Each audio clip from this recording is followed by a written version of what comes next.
কেন আমি কি খারাপ করি বলো তো, যে তোমরা আমার মাকে তুলে অপমান করো, আমার আব্বুকে কি খারাপ করি? সামান্য একটু ভিডিও করি, কি ভুল করেছি? কোনো খারাপ আছে আমার ভিডিও?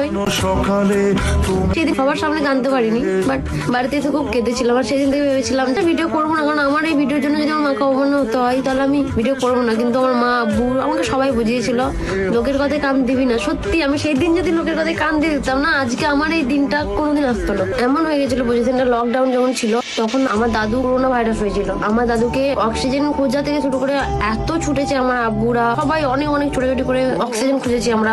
সেই মুহূর্তে মানে কি করবো, খাবার টাকা ছিল না, উপোস থাকতাম আমরা, তবু দাদুর জন্য অক্সিজেন খুঁজে এনেছি। ওই যে খারাপ সময়গুলো না, তখন কে পাশে ছিল বলতো? কেউ ছিল না। আসলে আমার সময় একটা কথা কি বলতো, যা টাকা আছে তার সব আছে। এই মুহূর্তে যদি আমাদের টাকা থাকতো না, দেখতে আমাদের অনেক পাশে থাকতো, কেউ আমাদেরকে ওরকম ভাবে ফেলে রেখে দিত না। খেতে পাইনি, একটুখানি খেতে দিয়ে আসি, বা রান্না করছে না, দাদুর শরীর খারাপ, কি করে রান্না করবো? ওই মুহূর্তে খুবই খারাপ সিরিয়াস, ডাক্তার বলে দিয়েছিল আর বাঁচানো সম্ভব না। মনে পড়লে খুব কষ্ট হয়, দাদুকে অনেক কষ্টে হারিয়েছি, বাঁচাতে পারিনি, অনেক চেষ্টা করেছিলাম। সেই মুহূর্তে কেউ তো কই এসে তো বলনি এই টাকাটা রাখ, পরে আমাকে দিয়ে দিবি, এখন রাখ তো, দাদুকে বাঁচা।